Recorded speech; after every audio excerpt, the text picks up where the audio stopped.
And welcome back to these videos. I've had to take a break from them for the last couple of weeks because I had a sore throat that just kept going and going.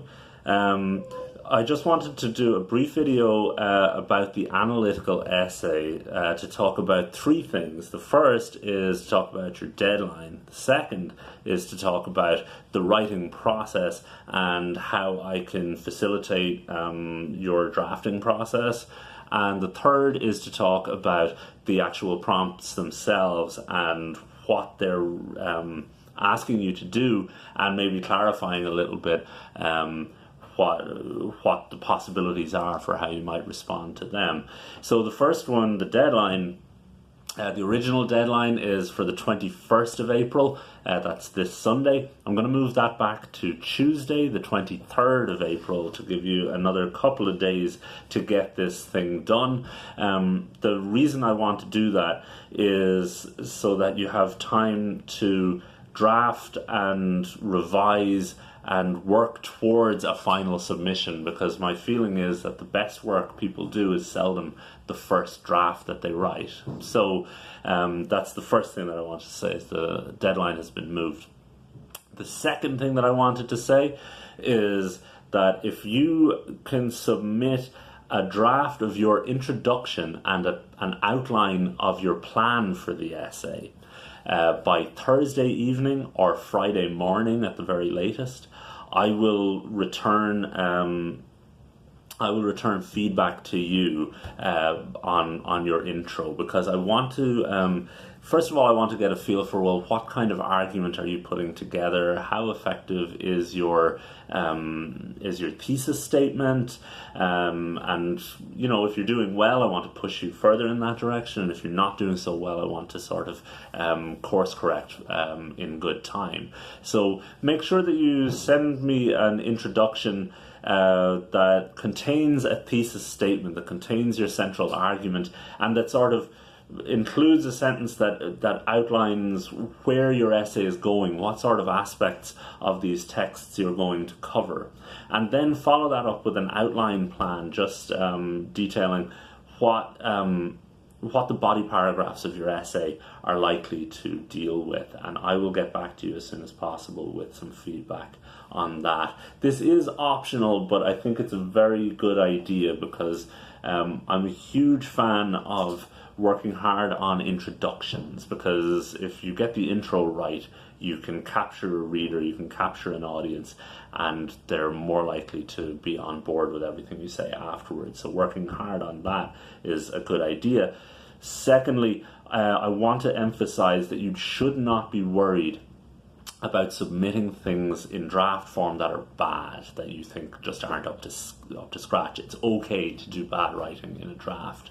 The idea is to get some scrutiny on your ideas and how you're structuring them, and to get some positive feedback and some constructive feedback.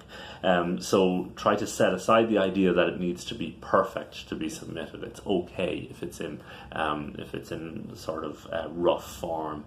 That's perfectly it's in keeping with what a draft should look like. Okay, so the third thing that I wanted to talk about were the prompts themselves. So just briefly, I'm going to go through them. The first prompt: we often think of reading literature about foreign lands as a way of broadening our horizons and opening ourselves up to difference.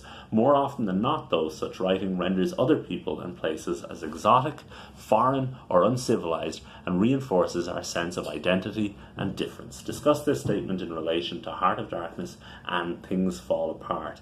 So what this prompt is asking you to do is to consider, first of all, how a text like Heart of Darkness represents foreign lands. Obviously, in this case, that means Africa. And, you know, Heart of Darkness is in some ways typical of an adventure novel of its era. It goes into these foreign lands, and white men go on big adventures, right? But obviously Heart of Darkness is calling that adventurism into question. It's not Conrad is not very confident that that type of adventure is all it's cracked up to be. But what he seems to be doing is he still represents Africa as this place that's fundamentally different from Europe, that is defined as uncivilized, as savage, as a sort of violent, dehumanized, cannibalistic place, right? And we've talked about this in the discussion forum pretty extensively. What I'm interested in is comparing and contrasting that depiction in Heart of Darkness with what Things Fall Apart does, which is to some extent offer a kind of corrective to that, revoicing the experiences of Africans at the other side of colonization, those who have been victims of it. So in some ways the prompt is really asking us to think about, well, what purpose does the representation of this other place serve in a novel like Heart of Darkness, and how can we contrast that with its depiction in Things Fall Apart, and what does that tell us? This is the important part. What does that tell us about going abroad, and what it means for writers to go abroad, to go and represent these other places? What happens to those places in the process?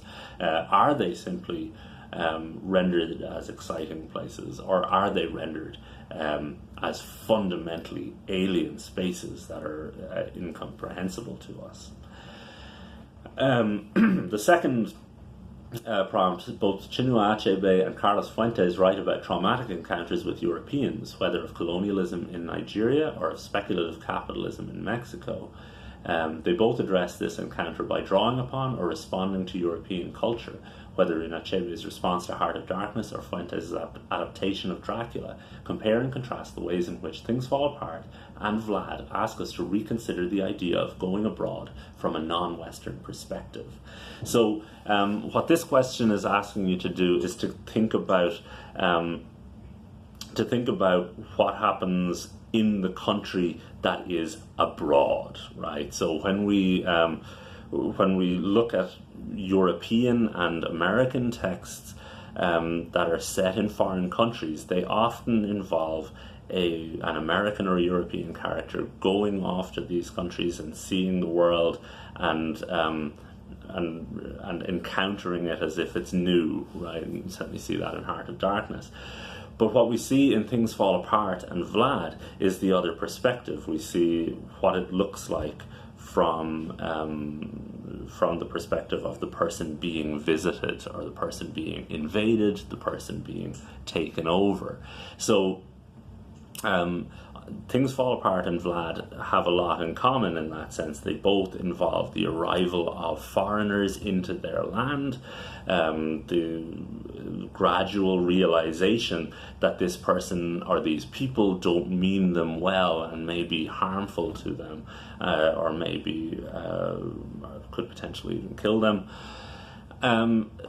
So that colonialism in Things Fall Apart is very comparable to, let's say, modern capitalism in Vlad. So maybe drawing comparisons between those two texts is something that you can do. What I'm also interested in, though, is what are the differences between how these two works respond to that experience of somebody visiting from abroad, right? In both cases, in Things Fall Apart, it's a kind of realist narrative, so it's written in a fairly straight style, quite a Western style, actually. Whereas Vlad is obviously written in this gothic supernatural style that is not terribly realist, but it also draws upon Western modes of writing, especially Dracula, gothic novels, and so on. So I'm wondering, well, are there interesting differences in the way that those two novels respond to visits from abroad, maybe unwelcome visits from abroad? So that's really what question 2 is asking you to do. The final question is, while literature about the encounters between different cultures is often characterized by violence and brutality, the critique is often turned inward on the author's own culture as much as the other one. Discuss this statement in relation to any two of the novels in this unit. So this is in some ways the reverse of question 1. right? So question 1 asks you to think about how writers from one culture think about another culture, what it's like to go to from Europe to Africa, for example. This question is asking you to think about, well, when a writer depicts this act of going abroad, what are they saying about their own country? So when Marlowe goes to Africa, it's not just a depiction of Africa, it also reveals something about Europe, about Marlowe himself, and obviously about Kurtz and the real nature of the colonial project.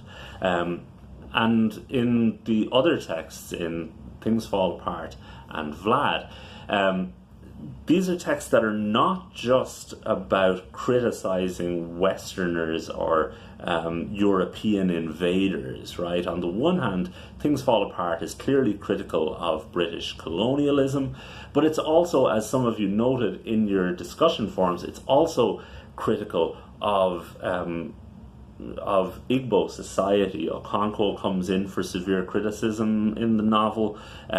Its depiction of the treatment of women is extremely problematic. And the same thing is true of Vlad. While it's clearly like Vlad as a representation of European feudalism or avaricious capitalism is an outsider, Navarro, or the narrator, is also an object of critique. He's also being sort of criticized. And in both cases, Nigeria and Mexico, it's not just the foreigner who's being sort of attacked in these novels. In many ways, it's attempting to come to terms with problems within those societies as well. In other words, the critique in these novels is not just of Britain or Europe or whatever. It's also a criticism of traditional Igbo culture or contemporary Mexican culture. So thinking about how it does that. And I wanted to finish by talking about another aspect of this. So I mentioned in relation to question 3 that you could talk about the treatment of women in these novels. The prompts themselves are asking you to think about going abroad in quite sort of wide terms, but I want you to feel that you can explore particular aspects of these texts that interest you and that might be relevant to these questions. So when we discussed Heart of Darkness, we talked a lot about the representation of African people in Heart of Darkness and the way that they're dehumanized and rendered silent and rendered as uncivilized and so on. There's plenty of scope to talk about the representation of Africans in Heart of Darkness and in Things Fall Apart. By the same token, if you wanted to sort of turn the discussion towards things like the treatment of women or the treatment of things like capitalism in Vlad, those are areas that you might want to explore, the areas of specific focus in your essay. I definitely want to encourage that. I want you to see the prompt not as a way of sort of catching you out, and certainly not as a way of forcing you to think about the novels in a particular way, but rather as a way of opening up the novels to scrutiny and a way of thinking about them in terms of going abroad, that sort of theme of this unit. So if you have questions about, like, okay, well, I kind of want to do this aspect of the novels and I'm not sure whether these prompts actually suit it, get in touch with me, send me an email and just briefly explain, like, I'm thinking of doing this, like I'm going to write about this stuff in relation to Vlad or about Things Fall Apart. Let me know what you want to do. I'm here to help. I don't want you to feel that this essay is just like, get it done and I'll grade it. I want to support you getting to where you want to go with it. So if you have an idea and you're not sure whether it'll work or not, get in touch with me. Obviously submitting the intro on Thursday, Friday is also an opportunity to test out any ideas and see if they work. I'll ask you questions in response if I think, like, it's an interesting thing, but maybe there's there's different ways of exploring that idea. I'll definitely try and encourage you to do that and try and discover what avenues are available to you. So be in touch. Don't sort of don't feel as if you're on your own with this assignment, and especially if it feels overwhelming or you're worried about it. It's not something that I want people to be to feel that they don't have support on it, or that it's just there to test you or to catch you out or anything. I want to get you where you want to go. Okay. If you do have any questions, send me an email. Other than that, I will hear from you hopefully on Thursday evening or Friday morning. If you have any questions about the readings for the Going Global unit, do let me know. I hope the intro is helpful. The intro that I put up on Blackboard yesterday. What I would ask you to do, though, is even though you're doing the analysis essay this week, spend a little bit of time reading Dasgupta. Don't leave it all until next week, because there's not a huge amount of reading to do for it, but I don't want you to feel overwhelmed next week either, especially with us pushing the date for this out into Tuesday. I want to make sure that you feel that you can take a proper run at Dasgupta and the critical readings, because you have to read David Damrosch's chapter on Going Global and the Warwick Research Collective's essay about global writing as well. So try and get a start on Dasgupta. I think it's a really cool novel, and I hope you do too. But let me know how you're getting on with that as well if you have any questions or you're confused by it. Okay, thanks very much.